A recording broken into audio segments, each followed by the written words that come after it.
My name is Kom Kampirannon. I'm the Deputy Dean at DPU International College, or DPUIC.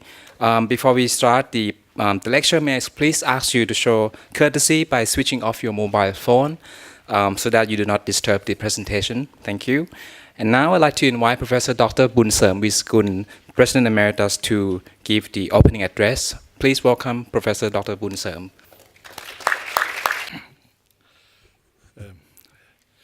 Tourism Governor ท่านสุรพล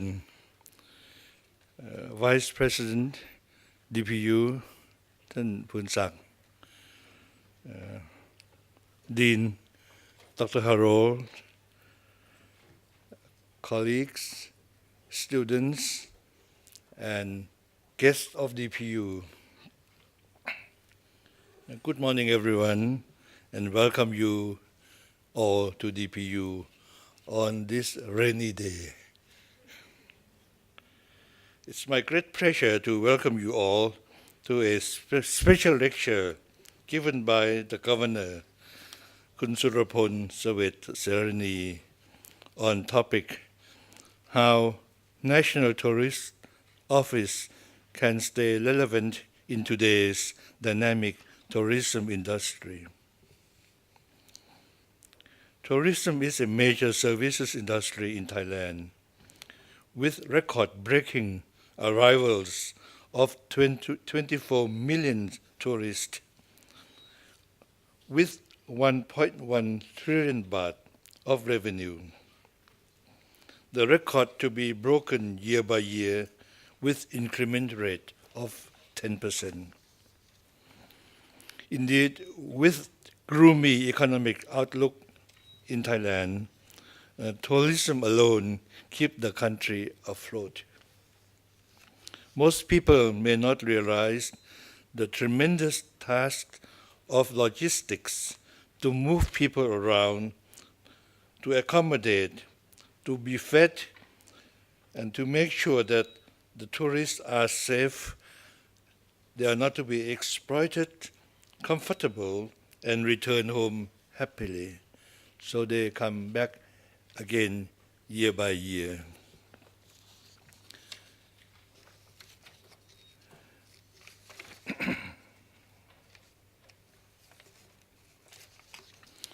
Kun Surapon, you must have played important roles in planning and organizing these services. With 30 years, more than 30 years of experience behind you, to make the level of services to the level of excellence as we witness today. DPU are also grateful to Kun Surapon on other occasions that you did invite DPU to join in important initiatives by the Tourism Authority. We learned that you will be retiring soon. With great experience in tourism industry, we hope you could use your experiences and your past records of good officers to continue work for the development of tourism industry. If DPU could be a part of this development, we shall be most happy to participate as a corporate social contribution project of our university. As for today, Kun Surapon, we are grateful that you accept to be our guest and deliver the lecture on these important issues. I shall now declare open of the lecture and invite Kun Surapon on the stage. Please join me in welcoming Kun Surapon. Thank you. Dr. Bunserm Wiskun, President Emeritus of DPU, Vice President Punsak Panut Norapan, Deans, Rectors, faculty members and students of Dhurakij Pundit University International College. Good morning, a very good morning. As the President just had his opening speech, but this morning is quite a torrentially wet day, but I'm very happy that we have quite a good crowd here.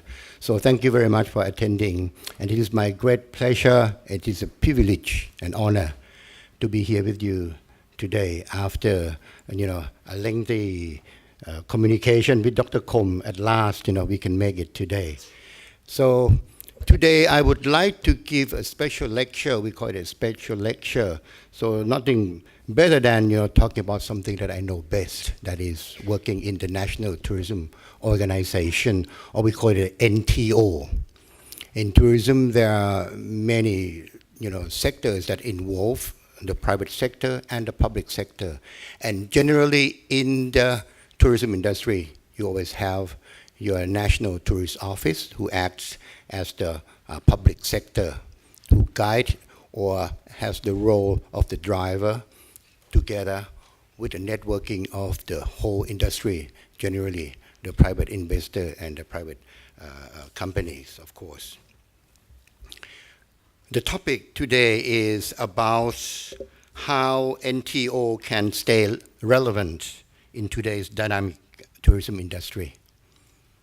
So I will talk about the role, and probably along the way, I will try to have some video presentation, some television commercial that have been used over the years.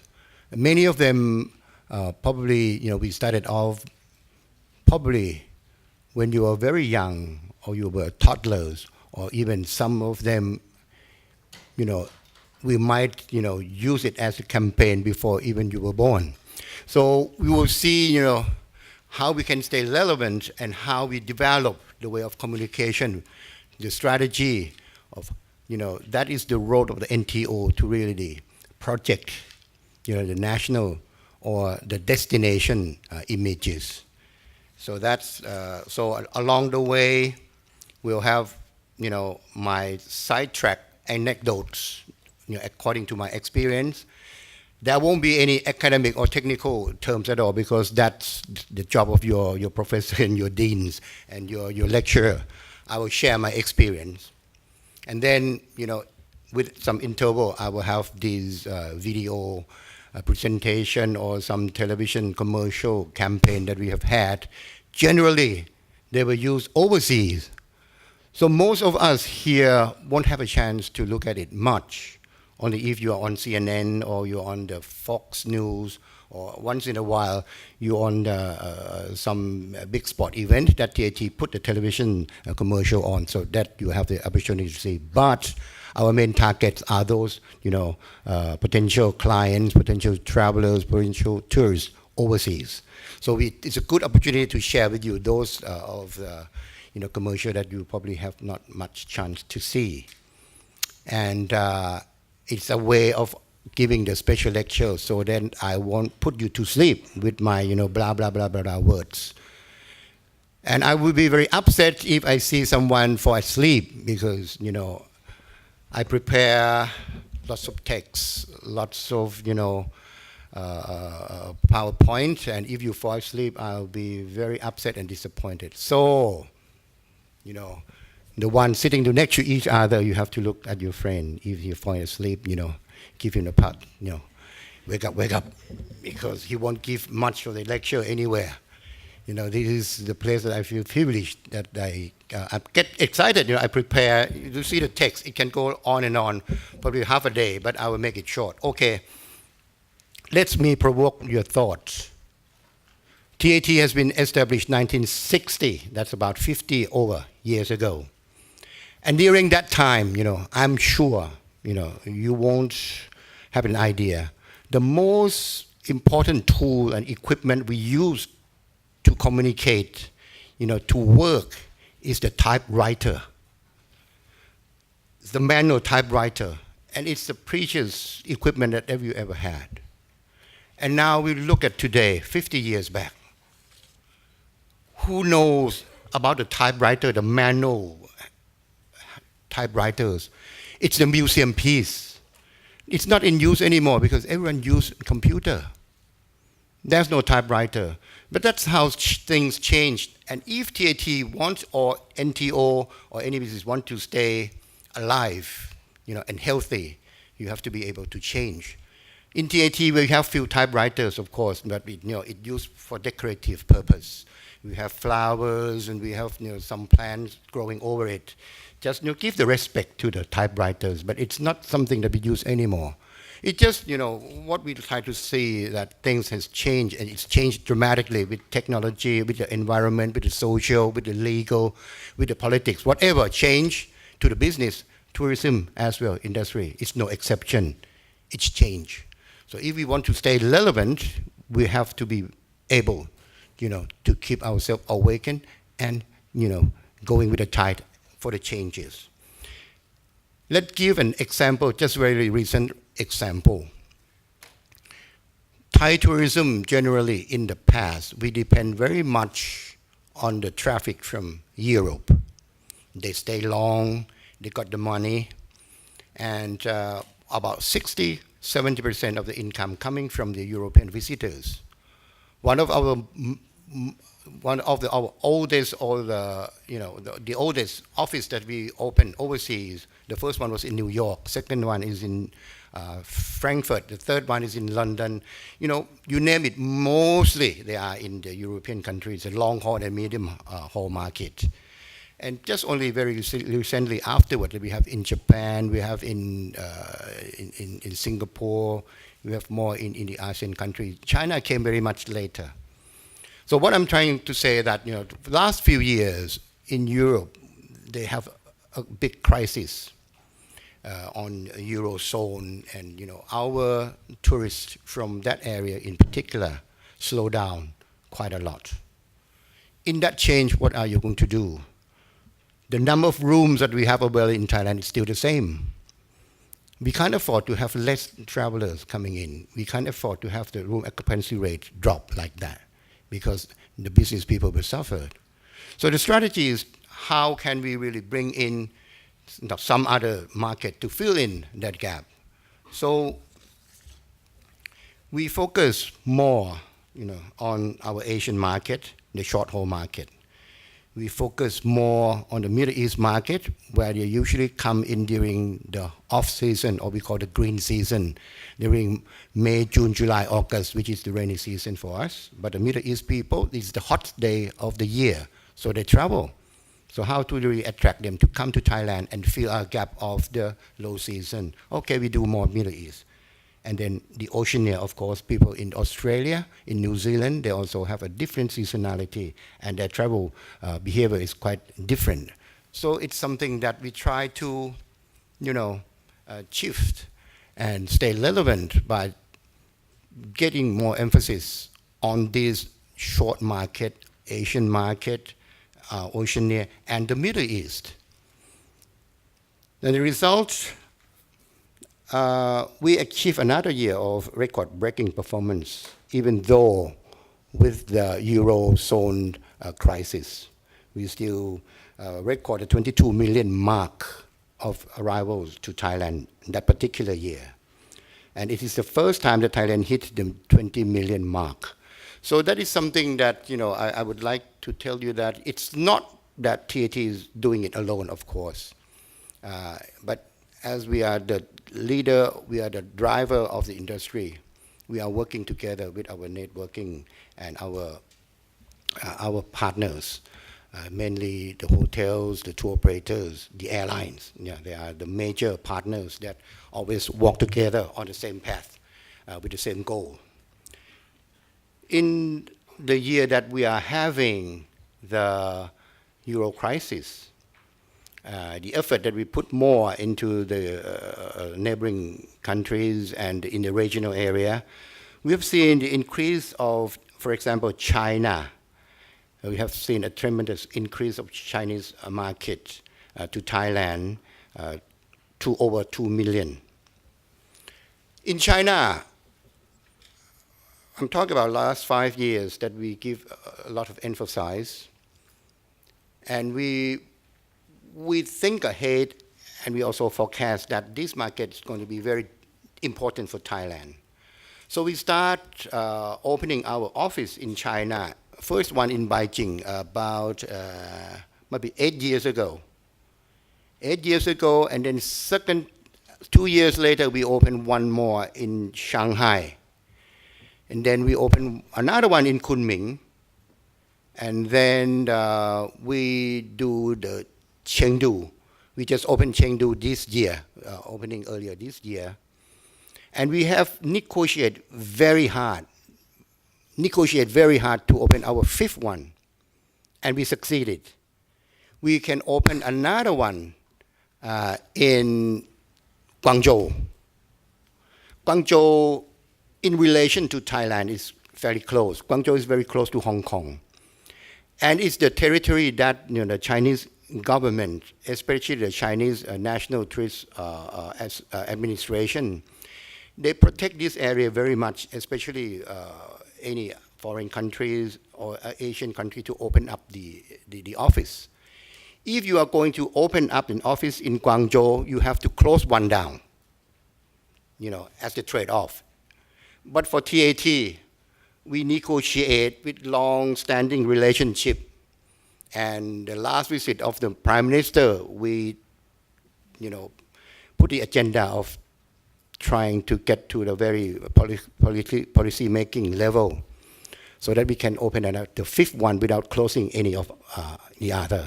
So we are succeeded. What I'm trying to say is that China, 1.2 billion populations. And if you talk about 10% of well-to-be, I'm sure it will be more than that. We are talking about 120 million people who can afford to travel to Thailand, just like that. And they're spread around with 50 provinces, 30-something provinces all around China. So we have to really have someone to do the promotion, get them to come to Thailand, get them to know Thailand, do some marketing, and being the anchor office so that our private sector can use us, as the coordinator or coordinating center to do their business in China. Okay, after 8 years, 9 years, now from visitors from China, we are talking about 100,000. A few 100,000 to 500,000, and now we are going to have, last year we have 2.7 million Chinese visiting our country. And probably this year the projection is, very optimistic. At first, we expect Chinese to be visiting Thailand the whole year 2013, no less than 4 million. So that's the shift. Europe against Asia, economic change, behavior change, travel pattern change. So we have to do something, we give more emphasis. Okay, the office in Europe, we never drop the importance. We never disregard the importance of European market. It is also still our prime market that we have to maintain. It just only stumble a little bit. It will come back. We are quite sure that European is still our very royal market because they stay long, much longer than the Asian counterparts. Usually, European will stay for an average of 14 days. So some of them stay for 1 month, 1 full month, as long as their visa allowed. So they are very much sought after or very much needed clients. The hotel love them. Once they check in and stay for a month, the hotel love them, because you don't have to really do the changing much. It just, and they eat, they enjoy lots of facilities and food and beverage, all the outlets in the hotel. And European is very important. But what I'm trying to point out here that, there's a shift, there's a change, and we have to stay relevant. So the Asian market is very important too. Economic-wise, they are very important. We have Japan, 1 million, 1.3 Japanese visiting Thailand every year. We have more than 1.2 million Korean visiting Thailand every year. We have 1.7, if I'm not mistaken, Russian visiting Thailand every year. So there are 5 or 6 markets that exceeding 1 million total of annual arrivals to Thailand. So that's quite healthy, isn't it? And we have very promising market like India, for example. India now is hitting the 1 million mark. And they love shopping, and they do the weddings. Wedding for Indian I'm sharing my experience. If those who are in the hotel business, you will love to have the Indian couples to have their wedding in your hotels because it's go on for 6 days. And they fly in all their friends from around the world. Sometimes it's up to 500 guests, 600 guests. Biggest one occurred in Chiang Mai 2 years ago. About 2,000 guests from around the world flying in. 6 days of celebration, eat, drink, dance, and gift giving every time. When they check out, some of them check out with a total bill of about 2 million baht. That's the Indian weddings. That's the Indian weddings. Big deal. So TATs to stay relevant, we have been attacking this wedding market for quite a long time. So each year we have quite a number of weddings, couples here in Thailand. And may just mention the name of one of the hotel which the Indian feel that it's very auspicious to have their wedding there. It's called the Rama Garden. They love the name. It's Rama Garden. So they have their wedding. The hotel has a very big, ample space, so they can, put on a lot of things. And it's Thailand can-do attitude, And I want you, the young generation, to adapt that can-do attitude. Whatever they ask for, can do ka, no problem. I want flowers. I want flowers. I want food. I want elephant. Can do. We want the chef, 3 chefs from Europe, from Thai, and chef from India. Can do. So they love to have their weddings here. That's Indian. And also when they travel, they spend quite a lot of money. They love to buy. If you travel quite a bit, you'll see that on the way back, our Indian friends will buy one, what do you call that flat screen television, because each allowed to bring one in without any taxation. So they'll buy a lot of things. That's a cross-selling as well, not just only in the, in the hospitality and tourism sector, but also the cross-selling of goods and electrical goods and that kind of thing, flowers and all that. Okay, I go too long about the Indian. But, I'm saying that you have to be alert to see the changes and the differences. And if Indian can afford to travel, they can travel anywhere. And if you are not doing anything, they can go to Malaysia, they can go to Singapore, they can go to anywhere at all because they got money. But TAT, we have to stay relevant. So we open the office and we emphasize on doing the annual strategy for Indian market especially. So we have one in Delhi, we have one in Mumbai. And we have done quite a good job. We have won many awards, presented to us by the Indian government and the Indian travel industry. And the role of TAT now, as I mentioned earlier, we are the driver, and tourism is very important industry. In the bad times that Thailand has facing our economic crisis, it's tourism that help bring back, the economic situation. And for tourism alone, each year, we've made a foreign exchange of over 30 billion US dollars. So it's just one single industry. Because when we talk about export, we talk about rice, we talk about cars, we talk about rubbers, everything combined as the export. But for tourism, we count ourselves as one single industry that build 30 billion US dollars. So, and talking about the job creation of no less than 2 million jobs in the tourism and hospitality alone. So that's quite important for our economy. But anyway, to to come up from early days to now, that we have over 20 million travelers, it's not the, it's not a road that lay with roses. We have problems, we have crisis, we have to change strategy. We face many problems too, be it the crisis about the natural crisis, political crisis, and the disease that happened, and that all caused the slowdown or the decrease of the number of tourists too. So TAT have to go through the good time and the bad time. During the bad time, when the crisis hit, we have to take an extra roles as the fighter in protecting Thailand's reputation as a tourist destination. This is not an easy job when you talk about, you have to do the, promotion of the country's image, because there's many sensitive issues that could happen.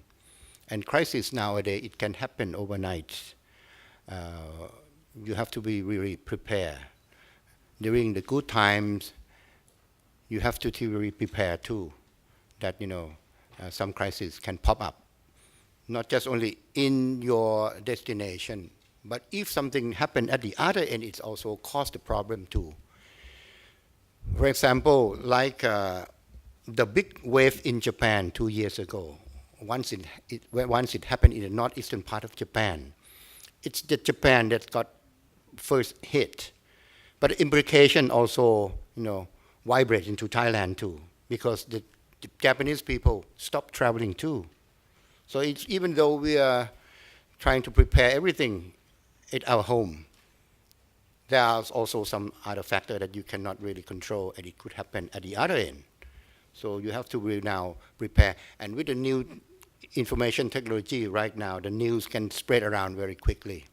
So the image, can be a very, very sensitive issue to handle. Now with the social media networking, if someone get crazy and they just, as an individual, they went someplace in Thailand and they are not happy with some people with the services, they can use their social media networking, and then it have the multiple effect going around, and it could be an issue that's blown out of proportion as well. So, when during the good time, the bad time, when the bad things happen, the news spread around. So we have to really handle it very carefully. So TAT have to take another role as the crisis communication agency in tourism. The tourism, the crisis management generally will be, taken care of by any relevant or any concerned agency or offices or the ministry. But for the communication, in terms of the image, TAT has to get involved because it's very sensitive. People can, cancel their flight. They can, postpone their holiday, something like that, and that affects us very much. So this is the role that TAT has to play.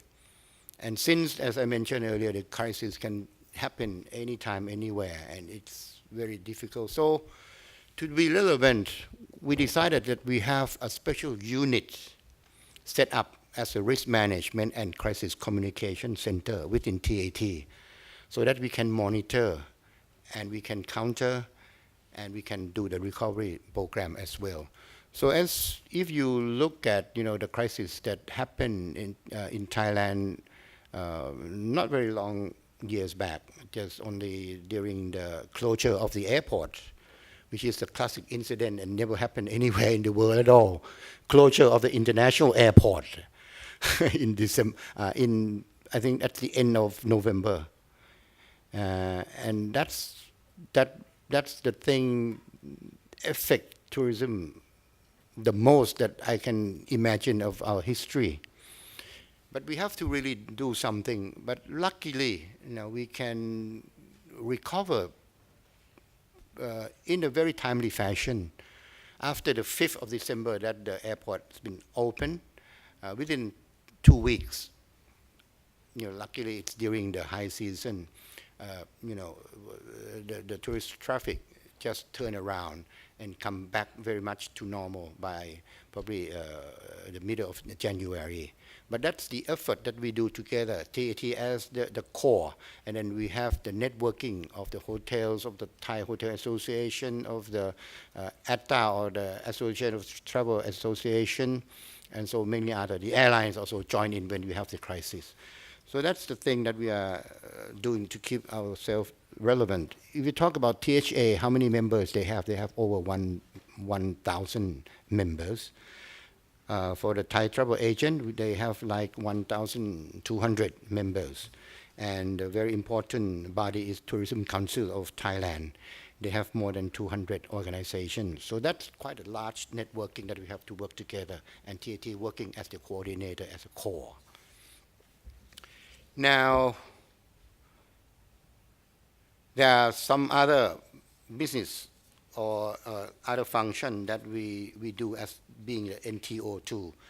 That is to be the coordinator again for the private sector and our business operators to do that business. We have offices overseas, and we also join in many of the trade events. We bring Thai tourism mission to different markets so that we can go or we can penetrate new market, we can find opportunity, and we can also maintain the existing markets through the promotion activities. And generally, each year we have more than 50 events that TAT will join, and private sector can also participate.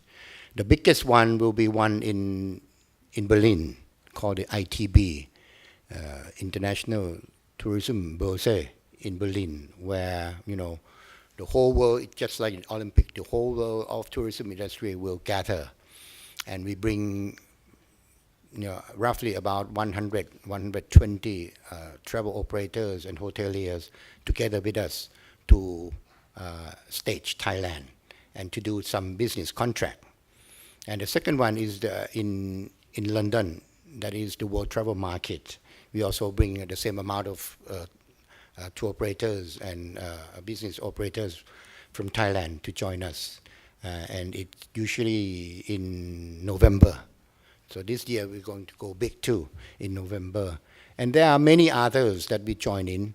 And apart from the big travel trade, we also join in the consumer fair. We also join in the, we call the road show, when we want to penetrate some specific market. And also the road show for the niche market. Niche, we'll talk about that later. But that's the main task that we have to do. The reputation of the country, the image of the country, and also we do the promotion, the trade promotion for the sake of the travel business, the private sector. And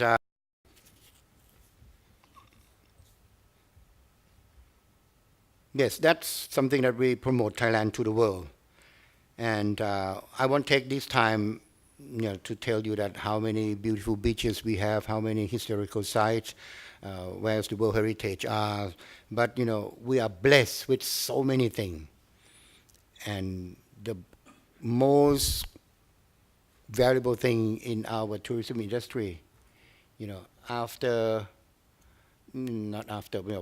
by research and study and questionnaire, whatever, the most important asset for the Thai tourism industry is the Thai people. So, we are very lucky in such a way that Thai people are very hospitable, and we have so many things to offer to the tourists.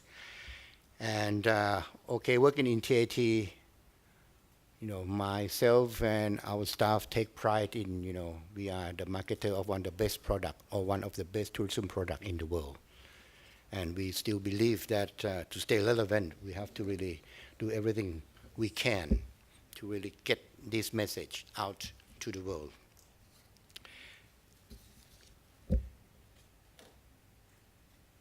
Okay. And how we can get the message out to the world, having such a beautiful country, beautiful people.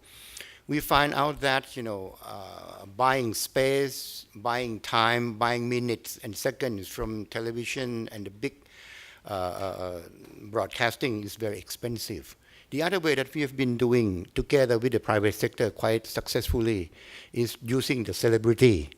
We call it celebrity marketing. Once the big names come to Thailand, we try to make the big deal of it. Okay, like last time President Obama came, it's the Minister of Tourism and Sport and the Prime Minister try to find some time for our big guests to visit the major tourist attraction, or our major place, not the tourist attraction or major place. So Obama went to Wat Po, and what we got was the free publicity worldwide, that he visited our beautiful temples, and the American people, I think nationwide, they saw what Obama went to, and they want to follow. And there are so many other celebrities, like the movie stars. Hugh Grant came here, Victoria Beckham, Elizabeth Hurley. They love to go to Hua Hin.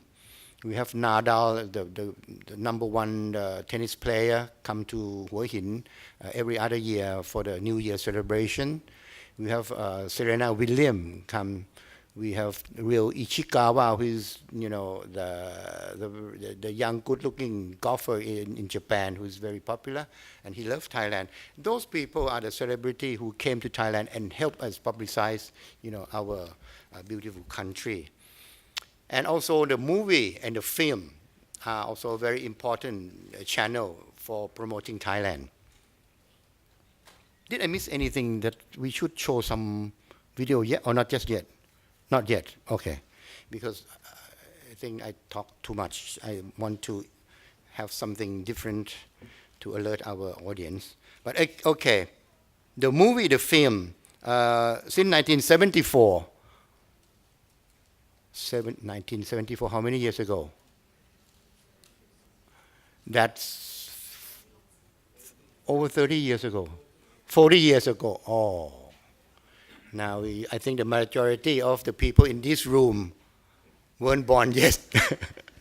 1974 is a James Bond movie, and it made one of the, a very simple natural wonders.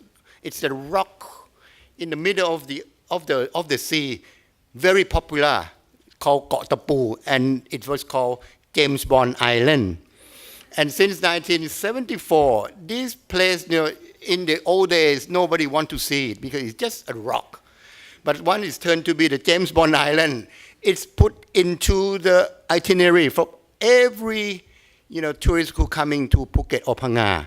They have to go to the James Bond Island since 1974. The good thing about it is, they create jobs. Those fishermen usually go for fishing. If it's a bad day, no fish, bad luck. But with the James Bond Island, just come up from the movie. On the free day, they can take the tourists, go to the James Bond Island. Do you have the picture?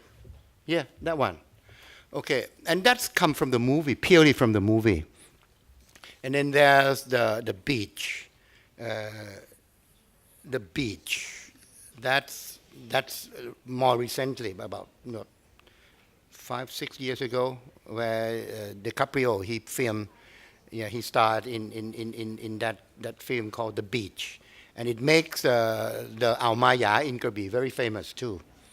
And that's the way of using celebrity and, that kind of marketing. And there are many films that have been made here. Hangover 2, the Thai people don't like it very much. But in America, it's quite a big hit, and lots of people go there and enjoyed it. And they look at it differently because they think that's the film, that's not the reality. But the Thai people, sometimes they think it as an offense, that this movie show bad things about Thailand. But, it's a balance. And the Hangover 2 also feature Thailand and make Thailand quite popular, or at least it's remind people of the city of Bangkok and some beautiful places in Thailand. But the latest one I would like to give you an example is the Chinese movie called Lost in Thailand. It's been done last year, and it's been shown in China worldwide. It's a record breaking for blockbuster. It's a low budget movie. I tell you the fact, and they have contacted TAT in Shanghai for our support. So we give them a very basic support of logistic, some accommodation and food, and some joint fund of very little as 2 million baht. And they made a movie. But the result of this movie make Chiang Mai, a magnet city for Chinese people. They want to go to Chiang Mai just because of they saw this comedy, and they want to go to Chiang Mai and visit places. And it made a lot of difference. And we saw the number of increase of visitors from China coming to Thailand just because of this movie, substantially, and people still talk about it. I saw that movie, and I think, I don't know, any of you have ever seen that movie? Yeah, what do you think? I think you must have some kind of the same background or same culture, or you must have good knowledge of Chinese language to really understand it, enjoy it. For me, it's just fun and very nonsense movie, but it's a big hit. So lucky us. I mean, we invest very little, but the result is quite it gives a very good result by this movie. So what I'm trying to say is that this kind of thing, to stay relevant, you have to really be able to networking with them, or at least knowing what game to play, so that you invest a little bit, but you can get a good result. And that way, TAT is trying to stay relevant by keep our eyes open and see the opportunity of new way and channels and new mediums of communications. Okay, now come to campaigns. To promote tourism, it's the National Tourist Office task. It's the job of the National Tourist Office to really create the national campaign, so that the private sector can follow the path. So we just spearheaded that, okay, this year we are going to promote tourism. We are going to make Thailand a Visit Thailand year. And that happened in 1980. And we are quite proud to say that we are the very first country to promote tourism campaign by using Visit Year. Visit Thailand is the first of its kind in the world, that we have Visit Thailand in 1980 to celebrate His Majesty the King.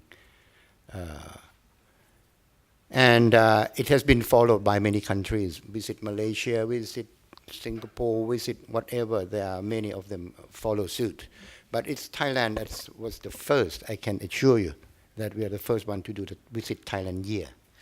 And it's quite a successful one, and we attract, for the first time in 1980, that we have 2 million visitors to Thailand through that campaign. And it's TAT and the networking of the people in the travel industry to work together, join hands together to do the campaign, to make the impact of communicating and marketing and promotion for tourism. And we, with the success of 1980, 1987, we repeat the Visit Thailand years once again to celebrate His Majesty's 60th birthday. And because of that year, we have the year-round celebration. So it makes tourism very interesting, very exciting. So on that particular year also, we record about 24% increase of visitors going to Thailand. We had 3.4 million visitors that year. And right now, okay, yeah, we have a bit of a change. We show the commercial that we used for that campaign, but that's the 1987 campaign. Is it? Yeah, is it 1980s? Okay, the what? 1987? 1980? No, show it. Okay, just show it and I'll tell. Sorry, I have to have communication with my staff there because I changed a little bit of what they've prepared.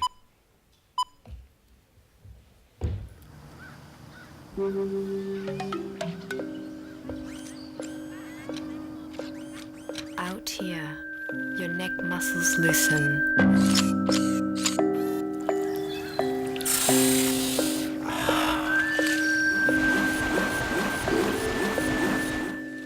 Your backache disappears.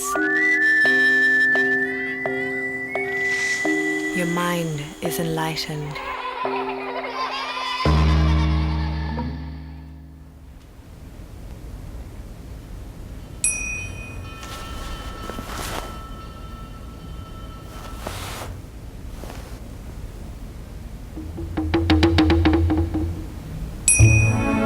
It's amazing what a visit to Thailand can do for life in the next millennium. Amazing Thailand 2000, enchantment for the next 1,000 years. That's the commercial we used in 2000, but we still use the campaign Amazing Thailand. And it's 14 years that we used emotional communications. We turn the robots into humans. That Thailand have all the essence that can make people happy and bring back life to your robotic life. So that's how we communicate. And this thing, I think probably not many of you have seen it, but it's a big hit and it's won the first prize for commercial. Okay, that's one thing that we have to do. And this one we have to do with the professional, of course. We must have a very good focus group. We must have a very good agency to really get this kind of message out. But that's those days. And now, after 15 years, now people are talking about emotional marketing. You are not going just to tell what you have, not kind of product, how big the room, but it's just tell you how you would feel, when you, have the experience of using or seeing or getting our product, that kind of thing that we use. And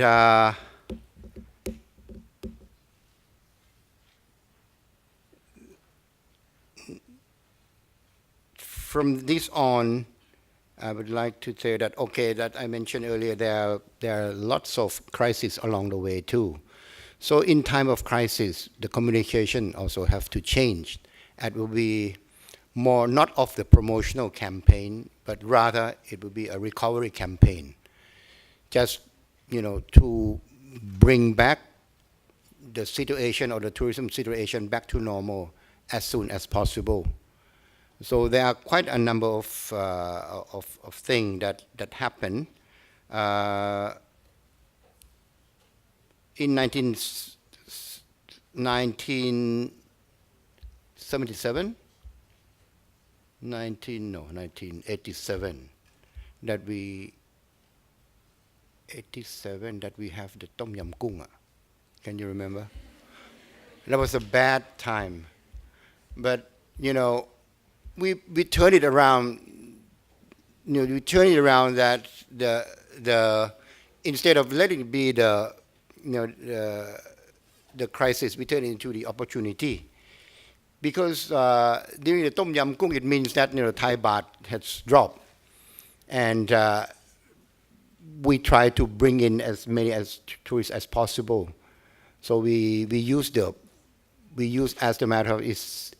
price strategy. We say that it's a very good value for money.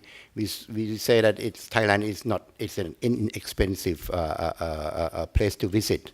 So we also launched the campaign to attract tourists coming to our country during that hard time too. And it's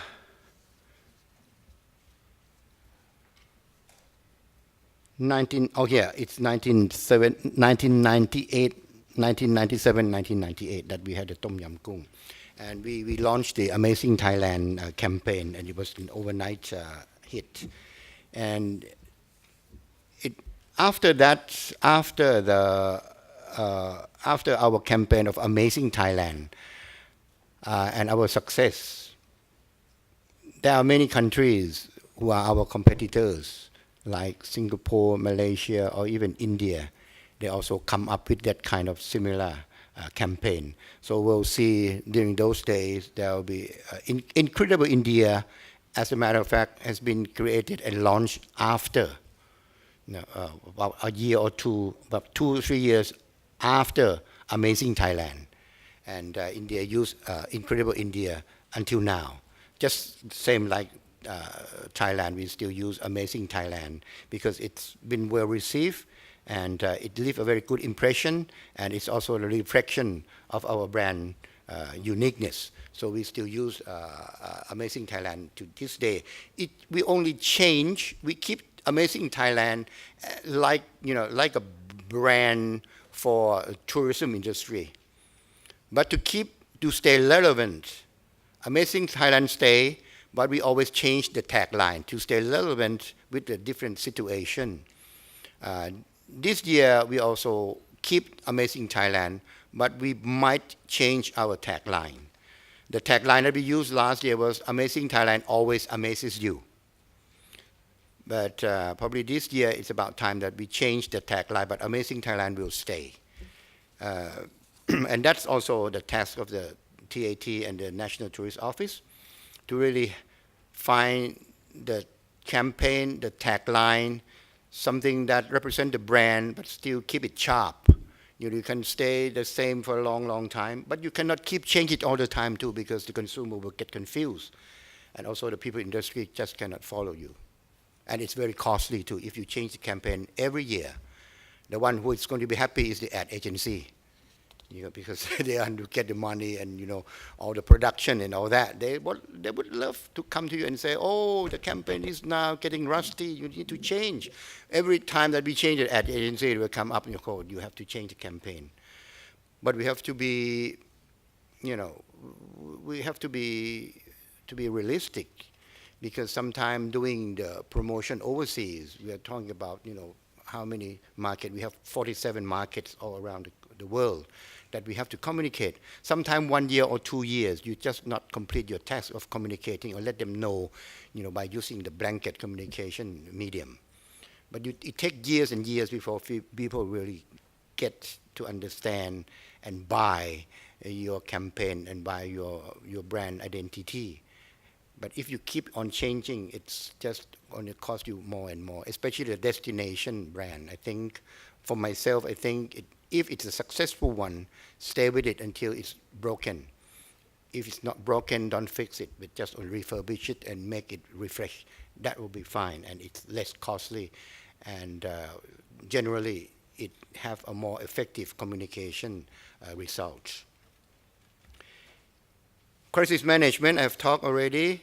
Setbacks in many years that we have to have the Crisis Communication Center. 2006, we have another good year by commemorating His Majesty the King Bhumibol Adulyadej accession to the throne as the longest ranking monarchy. So we have another campaign just to refresh the Amazing Thailand. We call that campaign the Grand Invitation.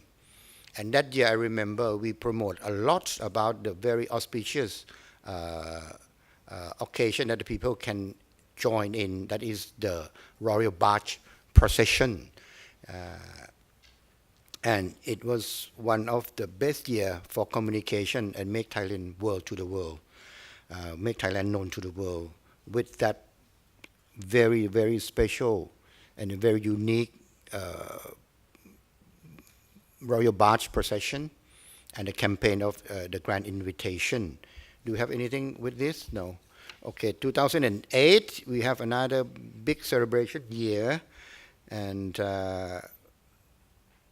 we share the news of the king's 80th birthday, and that year there were all the monarchy around the world come to visit Thailand. It's all the big celebrity come to Thailand, and that make very big news and also reflect on the publicity and the awareness of the people.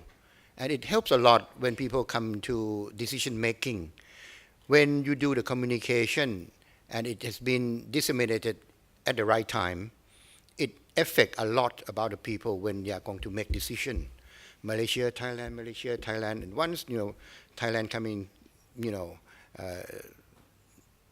with something very positive, it make it a lot easier to decide. But right now we have to be cautioned that a lot of countries now doing a lot of marketing communications. Malaysia spend heaps of money, and I think no less than 5 times, 6 times more than Thailand to communicate. And if you're sitting in your living room watching television, whatever, AXN or the any international or CNN, you see Malaysia, truly Asia, and the sound of their music and the percussion is right now, implanted into your back of your mind, because they communicate all the time, and that's very effective. But they can do that because they have got good budget. But what I'm trying to say is that the competition is very high now. Even now, right now, you see the commercial and the promotion by Indonesia, who is doing a lot of promotion now. Philippines, who has been very quiet for a long time now, Philippines step up their communications, step up their marketing communication and their promotion too. They want people to visit their country. Even Japan, after the big waves, Japanese realized the importance of bringing back their economy through tourism. In the old days, Japanese don't care much about inbound tourists. They care more about their domestic. And also, they even think of, if the Japanese travel abroad, the more travel abroad, it saves the resources in the country. So they have the campaign of 20 million visitors from Japan going out of the country, which is the opposite direction. But once the big wave come, they do a lot of promotion, and every prefecture is just like province. They have their own government or something like that. They go out for promotion to attract tourists coming to Japan. And many prefectures come to Thailand and try to work with our travel agency, tour operators, outbound operators to send out the outbound groups to Japan. So the competition is very strong now. And in the landscape of these communication platform, it's very, very fierce. United States, they used to stop their section in the Ministry of Commerce, something like that, the tourism sector. But now after Obama, they reopened that office. And Obama even talked about promoting tourism to the United States, which is the very first time that I ever heard United States talking about that. Other than that, they just doing their own state by state, state to state promotion of tourism and convention. But right now they speak very clear message about promoting tourism to the US, for example. And forget about UK, Italy, France. They also very strong about tourism promotion. I have another TV commercial just for a break. This is after the year that we celebrate our 50th anniversary of the establishment of the Tourism Authority of Thailand. So the question is, after 50 years, what's next? Very difficult question to answer. But we feel that Amazing Thailand is eternal. I mean, Thailand as a tourist destination will gone for and forever. So our tagline, just to be relevant to our, auspicious year of celebration of 50 years, and we are going to look forward to another 50 years ahead. So what we say is, amazing Thailand, what? Amazing Thailand always amazes you. Make it simple like that. So we put a commercial of Thailand always amazes you, right? So we show you the video right now.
Just as amazing as you remember, amazing Thailand always amazes you.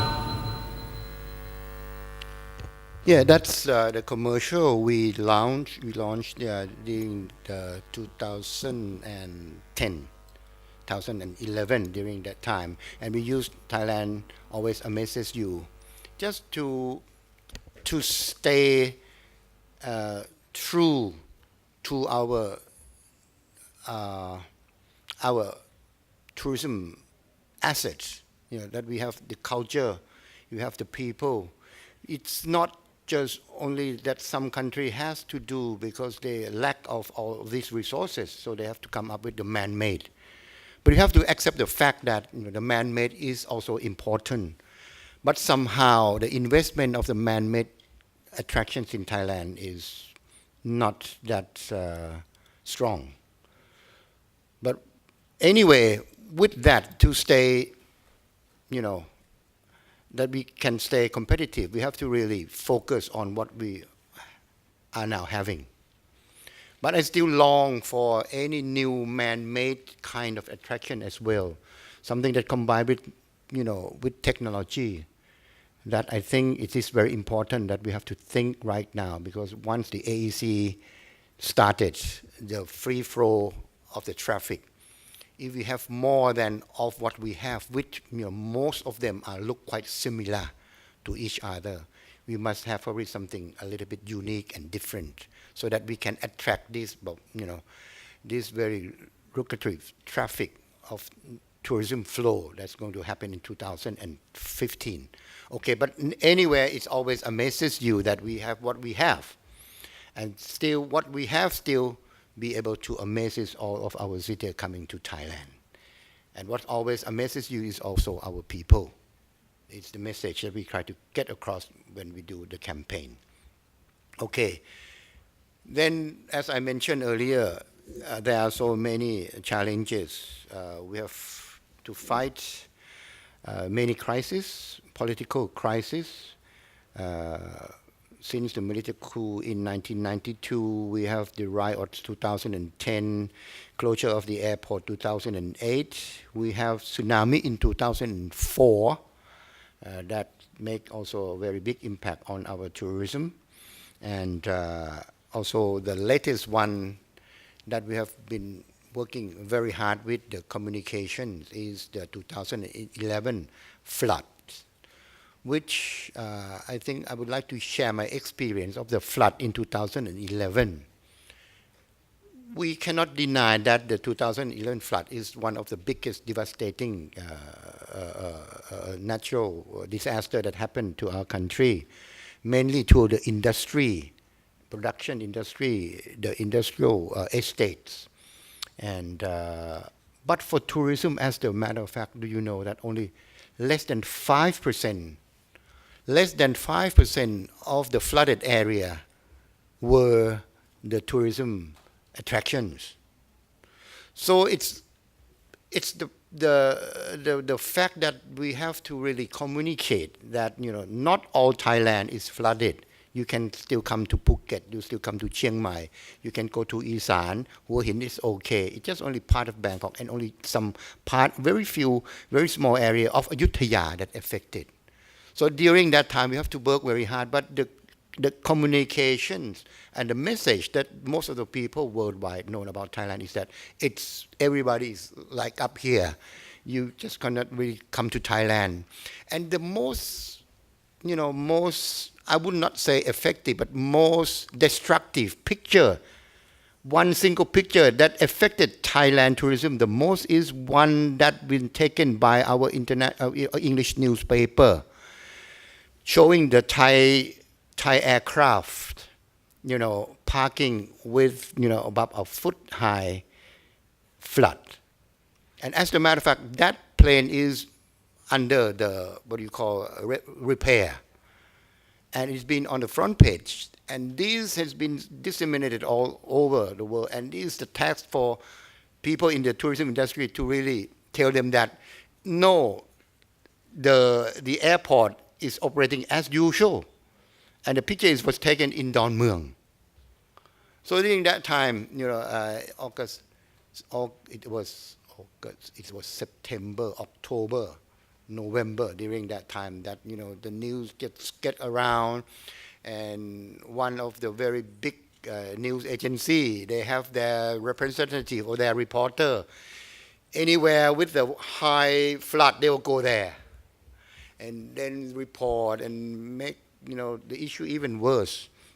But for tourism, it's about 5%. And we have to do quite a lot for the recovery. That's just an example that, something, when the communication, if you cannot do the counter communication, it's going to be very difficult. And the recovery will take a much longer time. And the damage will be, a lot more. You think of the operation of the hotels. If they have to stop for, say, 30 days, the staff, the food, everything is going to be damaged. The airline that you have to fly every day, and if they have to stop or flying with the empty plane for the plane, the airline industry, I think only 7 days, I think they can went bankrupt. They can go bankrupt with this kind of disruption. So there are many things that we have to do, but okay, I stress that we are not doing alone, but we are the coordinator doing with the networking. And I think I have this opportunity. I have to say that in the travel industry, the academic, the universities also playing a very important role, and it is going to be even more important in terms of, because I say that one of the strongest asset of Thai tourism industry is the people. And the people must be trained. People must be understanding whether you are going to be in the promotion, you in the services, whatever. Right now the competition is very high, and you have to be very knowledgeable. And at the moment, I think we need more and more new generation to get into our tourism industry. So I think even in the good time or the bad time, I'm thinking of in the bad time, if we have networking with the university, which you also have, the experts in different area, plus the expert in communications and so on, we can also, work together for the sake of the national tourism industry too. So I think it is very important, and you are sitting in this room, you can play a very important role for the very important industry of the country. And we are not talking in the future, if the AEC is opening up, we are not talking about 30 billion US dollars anymore. Probably it's double that.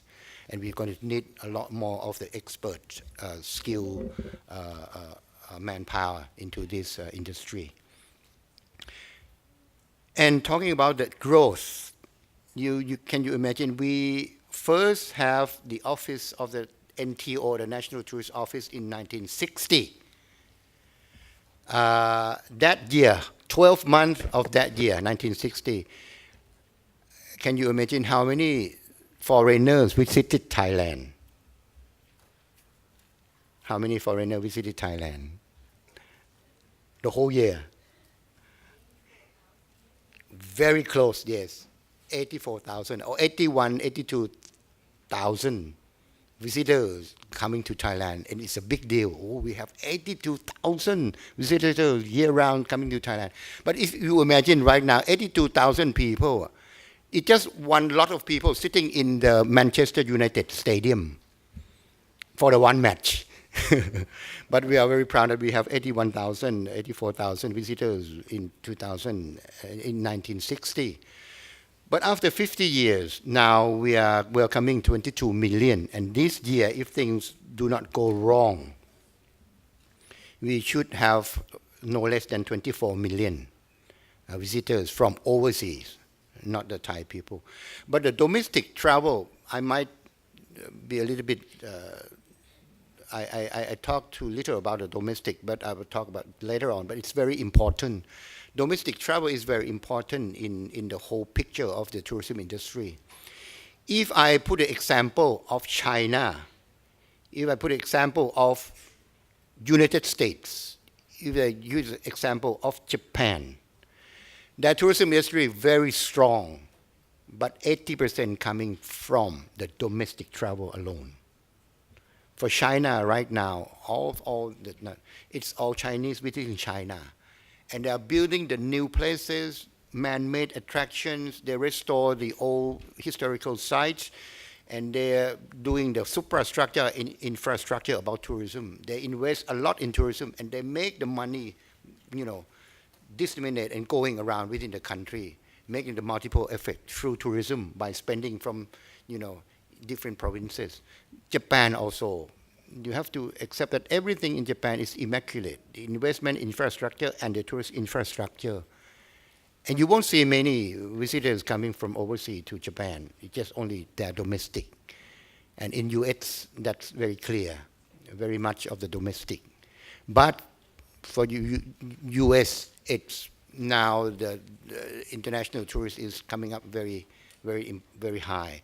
Like the big cities like New York, now they rank number 5 for the most visited city in the world.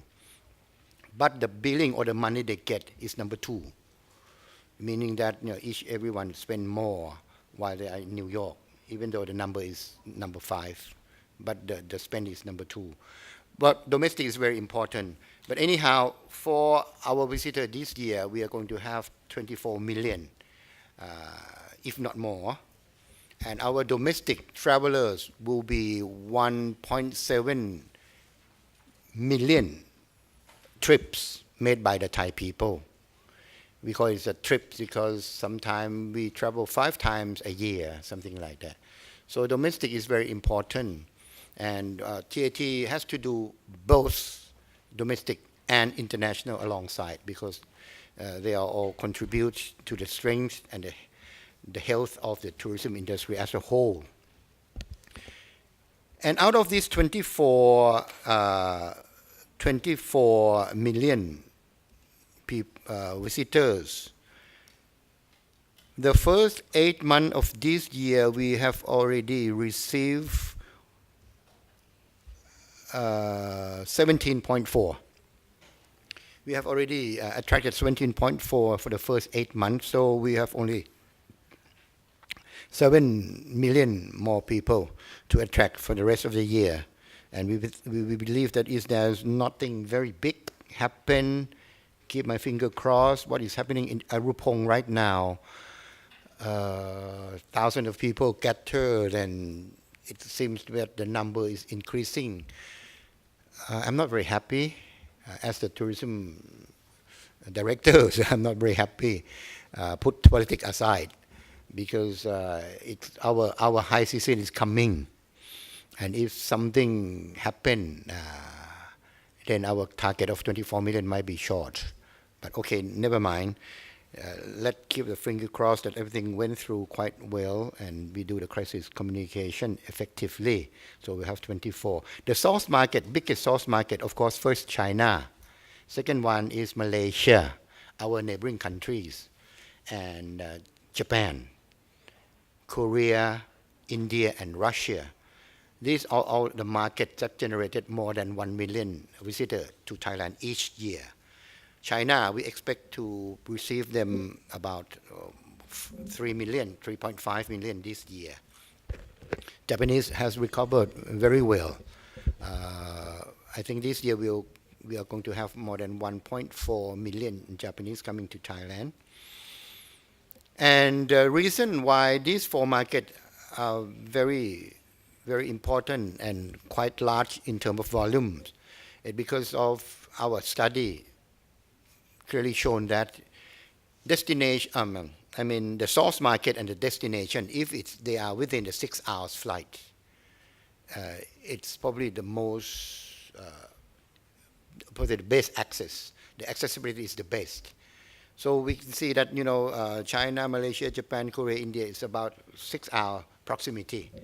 And luckily that Thailand, geographically, we are quite in the very aviation hub. Be it from the, in the east, in the Asian region, and also we are not very far from the Middle East, and also from the long-haul market like Europe. And right now there's a change, and we have to stay relevant again in TAT in terms of doing marketing and business opportunity. Now, you might notice that, okay, here's Europe, here's Asia where Thailand located.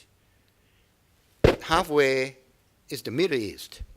What the Middle East now is doing, that they are stepping up in the aviation business, in aviation industry. Emirates, they have the Emirates airline. Abu Dhabi, they have the Etihad. There are few more, Qatar Airline. They all step up, beautiful craft, big fleet, newest, 380, they have numbers of them. And the traffic is not Middle East, Europe. They are making themselves as the connecting point.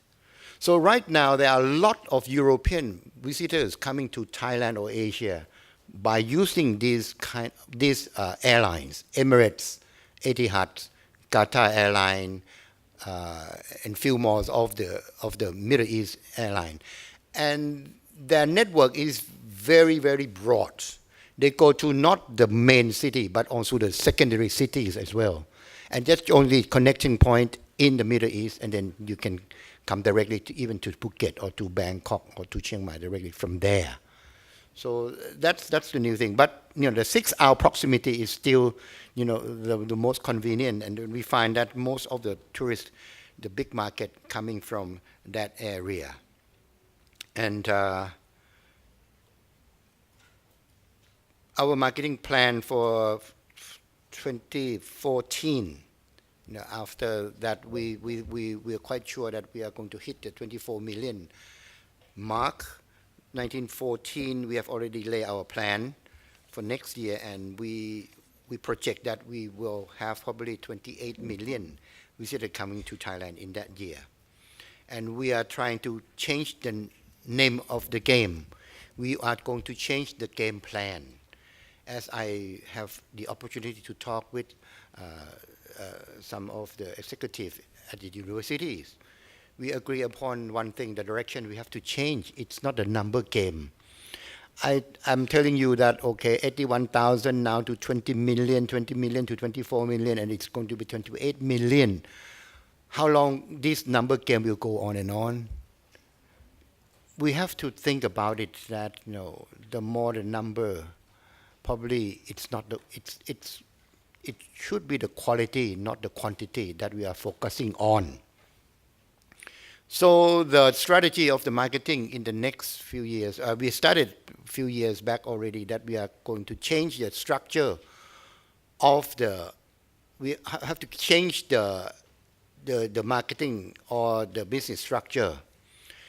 In the past, 45% mass leisure, meaning those who come in a package, cheap package, not very expensive package, 45%. In the middle, 27%, and a very high end, 14%. How we can go to change the combination of this structure? I mean, we need to do more about the medium end and the high end. We have to really make the 14% of the high yield bigger, probably to 15%, 17% to 20%. And also the medium one, which is very important too.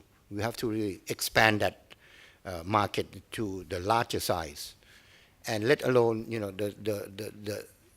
the leisure mass. It somehow has a very strong base, and it needs very little assistance in terms of promotion. But we have to really put our effort with our very limited resources to promoting the medium market, middle end market, and the high end market. And that's our next strategy. We have to also narrow the gap of the first-time visitor and the repeat visitors. Now we have 60% repeaters and we have 40% first-timer. And we wanted to grow together. Not that the repeater is getting larger and the first-time smaller. And if you don't have the first-time visitor, you won't have the repeaters anyway. And the market base won't increase. So we have to attract more people from the new destination, from the new city, from the secondary towns where there are no direct flight. But we have to encourage, for example, for a start, we might have to work with the charter flights to at least get accessibility for those first-comer who would like to come to Thailand, but they don't have access or they don't know about our country that much, so that we can increase the ratio of the first-time visitor to our country as well as the repeater. It's a story of success if you have good repeaters, of course. But it means that they come and they love it, they come. I have a statistic, but not very accurate, but it can give you the example that I went to Vietnam. I'm sorry if anyone coming from Vietnam, it's just only the statistical fact. We have the Russian tour operators who operate both Vietnam and Thailand. And the satisfactory rate and the repeat rate going to Vietnam and Thailand is a lot different. Repeat rate coming to Vietnam, we're talking about less than 20%. But the repeat rate and the satisfactory rate of coming to Thailand is over 70%. So it means that, if you have the good product and people love it, they come back again. But anyhow, for us, we still need to attract more the first-time visitors so that we can expand the client base to a larger base of medium and the high-end market. That is our strategy. And we would like to also distribute more tourist traffic, not just to only some certain major destination within the countries. According to our marketing research, there's only 11 destinations in Thailand, or provinces or destination, whatever you call it, that receive more than 500,000 foreign visitors. So it means that we are still limited. The concentration of the visitor coming in only 11 destinations. But we have far more than that. Our 76, 77 provinces, they can also benefit from tourism too. And if we're looking for the long term, visitors who have repeatedly come to Thailand for 2, 3, 4, 5, 6 times, they want also going to some new places. They just don't want to go to Pattaya, Phuket, Chiang Mai, Bangkok, Hua Hin, Phuket, and all that. But they are talking about Phra, they talk about Nan, they talk about Surin, they talk about Ubon Ratchathani, they talk about Mae Hong Son, all different places that we can also make use and make the tourism more beneficial to the country at large. So we also want to spread around the tourist traffic into these lesser known places, so that there will be a balance, and also it will decrease, the wear and tear, the what do you call, when people get into one place, too many of them, it's the environment, it's the social problem, it's the traffic, it's all that impact that got on top of the environment and the well-being of the locals people too. And if we can spread them around, it's just a good strategy, but it takes time. Anyway, but we started now. That once we are looking for the quality and we are going to looking for the balance of the first time visit and the repeater, and we have the product, to suit our strategy. That's what the way we are going to. Asia South Pacific market will be, the prime focus for us to increase the number of revenue for the first time visitor, because the change of economy, change of behavior, as I mentioned. Those who never traveled before, now they can afford. And generally in the Asian Pacific area, when they do the first visit, they generally pick the country which is not very far from your homeland and not too much different in the term of culture. So for Thailand, we are fit for those new riches from China, new riches from Indonesia, the new riches in Vietnam, for example. They are loaded with money. They want to go, but their first visit, they don't want to go too far. So Thailand is the best choice. And that's also the strategy that we are going to do. ASEAN, big deal, big things. AEC, 19 million people, something like that. But we talked about the cream and those who are well-to-be, the wealthy one. We are talking about many 100 million people who can afford the travel. And also, we are trying to attract our neighboring countries to visit ASEAN. And at the same time, we are doing the double role of promoting ASEAN as the whole region, so that we can have the foreign visitors from Europe, from the States, from the Asia, from the Pacific, whatever, to come to ASEAN as the whole region. And also we promote ASEAN as our own visitor. We call it ASEAN for ASEAN and ASEAN for the world. But ASEAN for ASEAN, right now we have our office in ASEAN countries. The first one was in Singapore, first one in Malaysia, second one in Singapore. Now we have the third one in Vietnam, fourth one in Indonesia. So we have our office to do our marketing, hoping that the traffic in this area is getting more and more important. Going very quickly, European market. Still, we are focusing on the prime or quality market from Europe, the medium market, and also the first-time visitors from the new or the secondary city are coming from that area.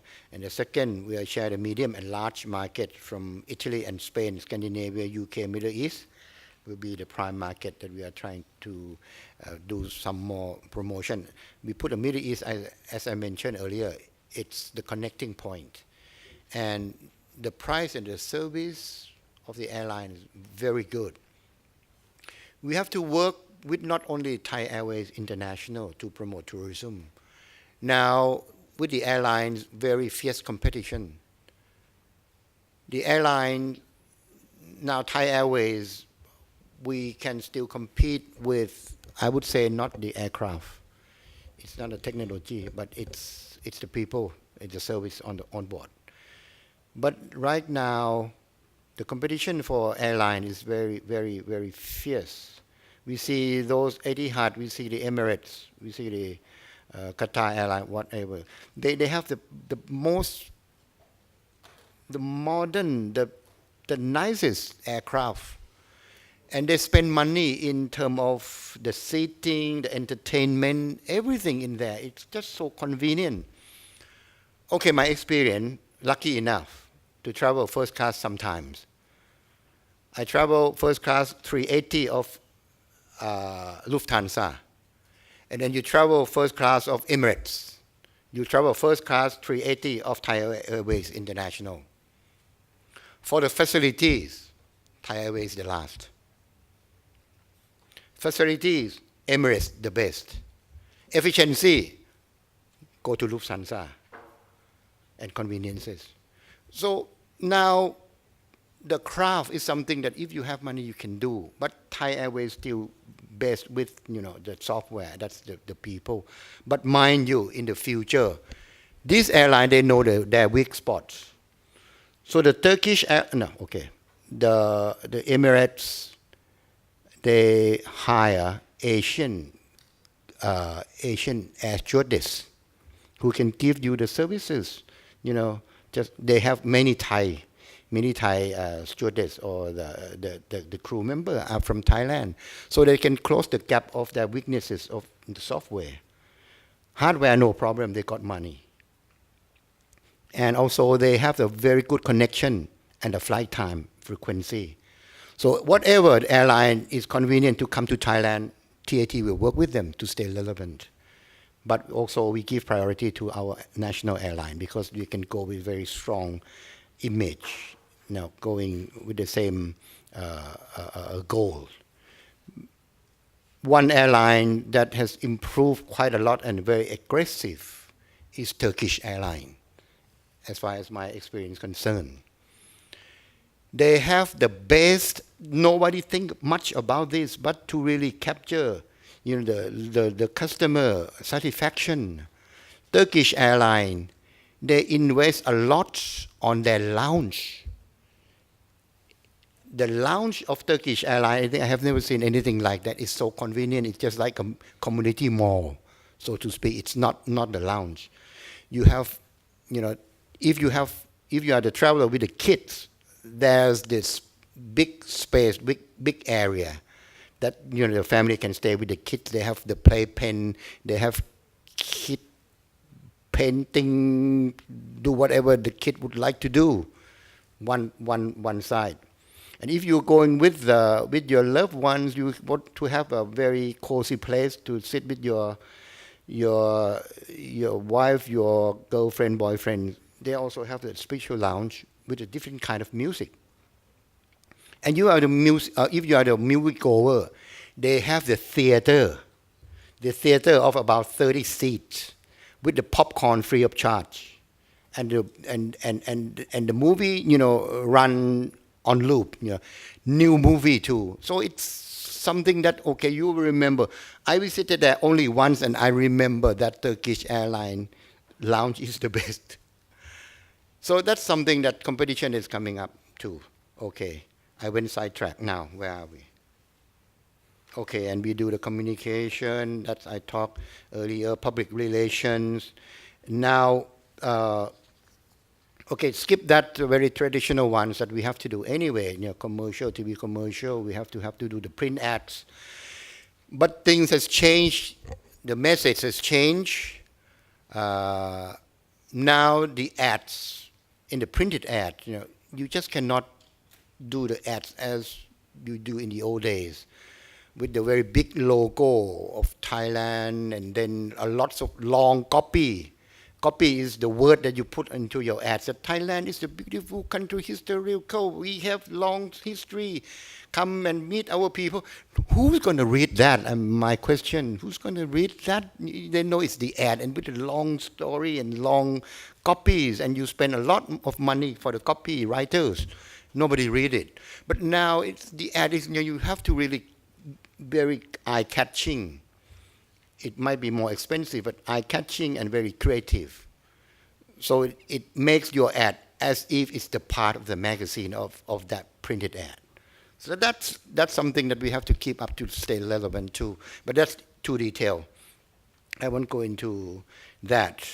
We have more of the, let's take a break. Oh, that's, something as an example that in TV commercial, sometimes you use the talent that you can hire them. It's Mr. John, Mr. Thomas, who walking on the street, and then he acts into your commercial. But sometimes you have to spend a little bit more, and now many commercial products and also the destination they use is the celebrity.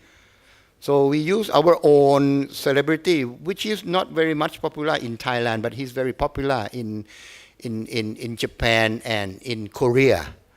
He's a Thai guy, Nichakun. So we use Nichakun to promote our campaign for the Asian market.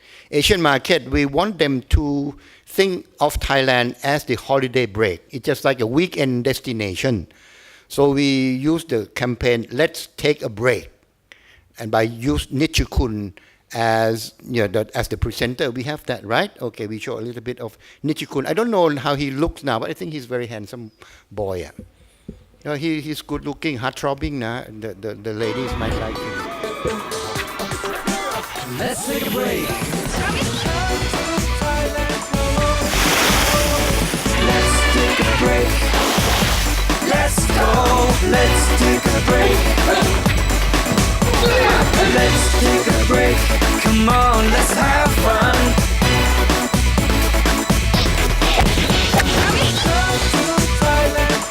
Come to Thailand. Let's take a break. So that's Nichakun, and he's very kind enough to work for his country anyway. I think we spend a little bit of money, not as high as we have to pay the general celebrity, and he's very Thai, speak fluent Thai, but he's very good in Korean too. He's a very smart guy. And the story is that, he went with his friend for an audition somewhere in, I cannot remember, for Korea. He went with his friend, he accommodated his friend. His friend was not chosen, but he was the one who was chosen to be the star. And now he's working with a band, boy band, something like that. Korea has, how many boy bands Korea has?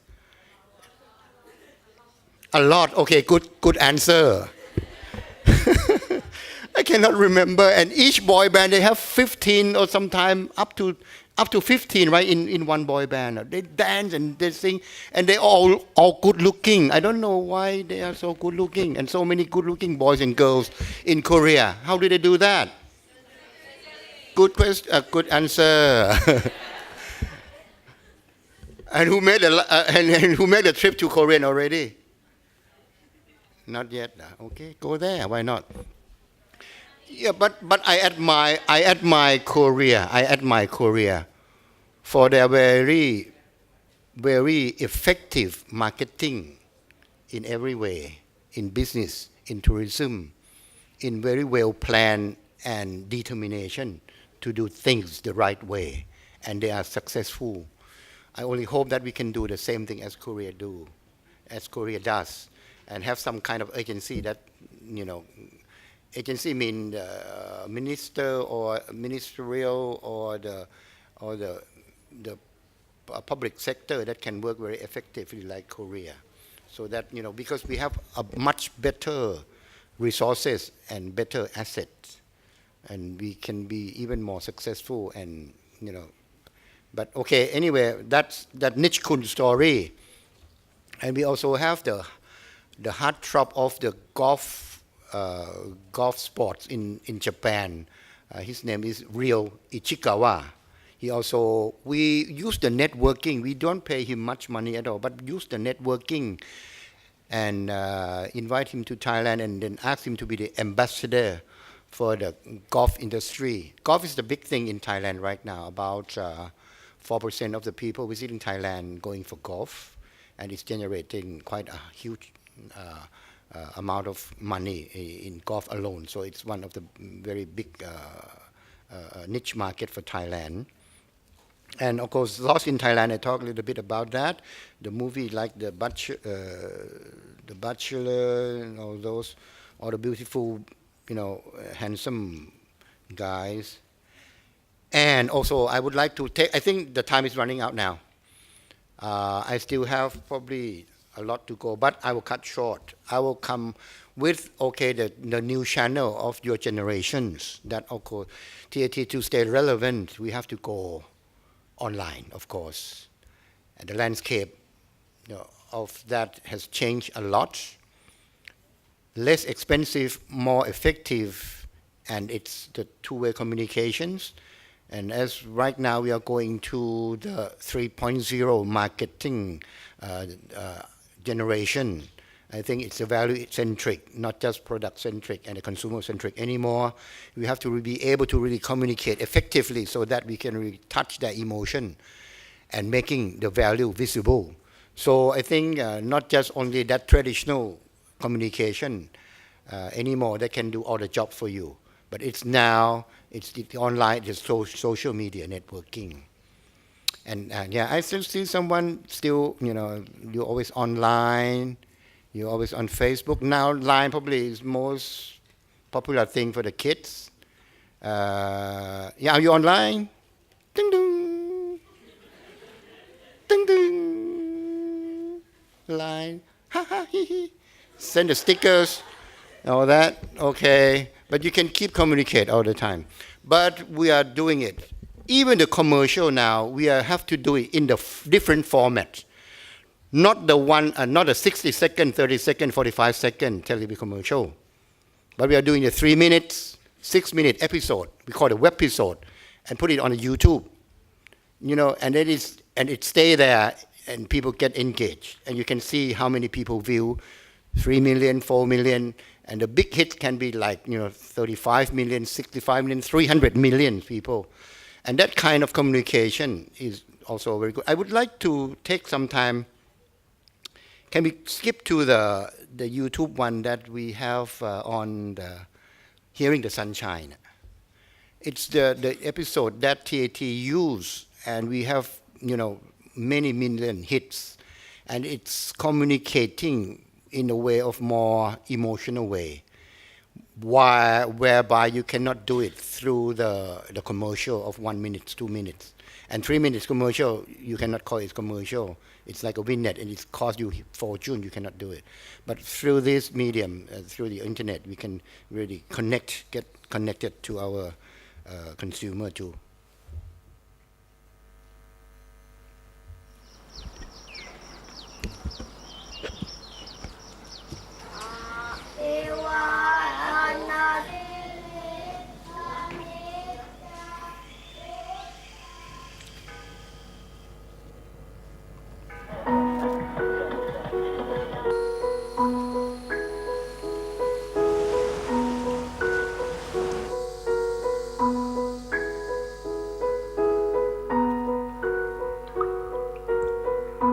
I can hear the mystery. I can hear the wilderness. I can hear the past. 私にとって写真とは幸せの意味を映し出すもの。ไม่เป็นไรไม่เป็นไร She say ไม่เป็นไร Sorry? ไม่เป็นไร I don't get it, sorry. She say ไม่เป็นไร It's me It's okay Don't worry And I can hear her.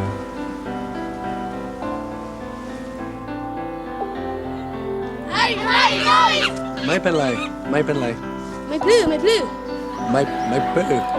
I didn't order this. ไม่เป็นไร Sometimes the tone and the tempo of the sound can create its own meaning.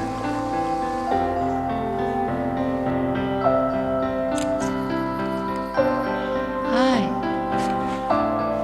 Hey, hi. อันนี้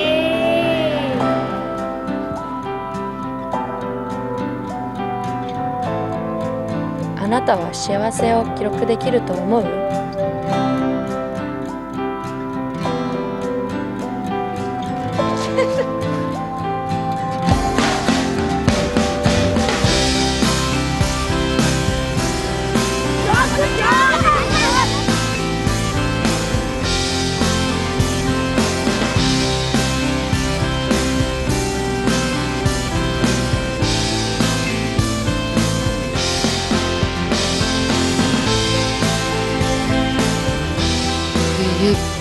with you recording can keep the moment.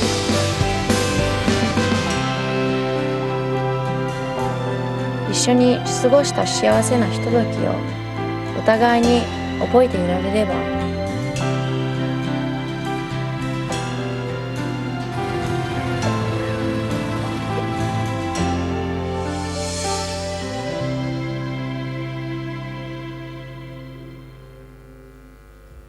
นะครับก็เป็นวิธีการที่เราใช้นะครับ Cyber Landscape ที่จะ reach out ไปสู่ไม่เอาละผมว่าเราเวลานะครับคือ I'm sorry I should oh yeah I changed my mode speaking to my own native all of a sudden how come okay and that's that's the episode that we use on the landscape of the cyber to reach our audience I think why the audience stunned just joking okay ladies and gentlemen I would like to end my presentation here as long as you have a in a good and high mood and that's a beautiful episode and if you get into your YouTube and you find the Hearing the Sunshine there are about 4 or 5 episodes of this a very lovely little like a story in itself but it attracts a lot of attention but we have a lot more of this thing but since time does not allow me to go any further and I don't want to go any further to hold you back from your lunch I think it just only it's a very good moment I'm very happy to be with you here and the time I spend I hope that you get something as the sharing of experience I'm not giving you any academic or technical knowledge in this class but just only I would like to share the experience of the man who have worked in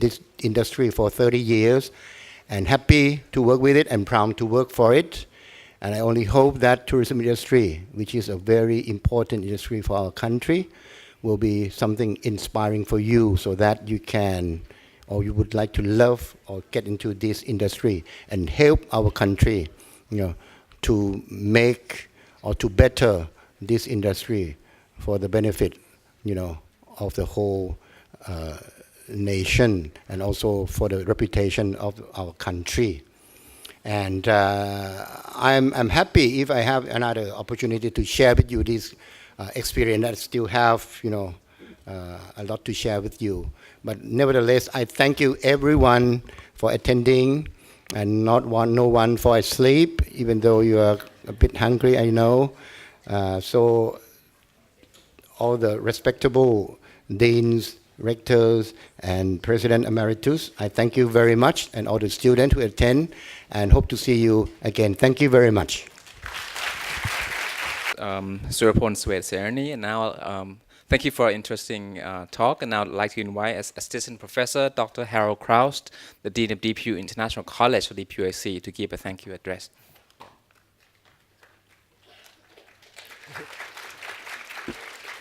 Good morning, everyone.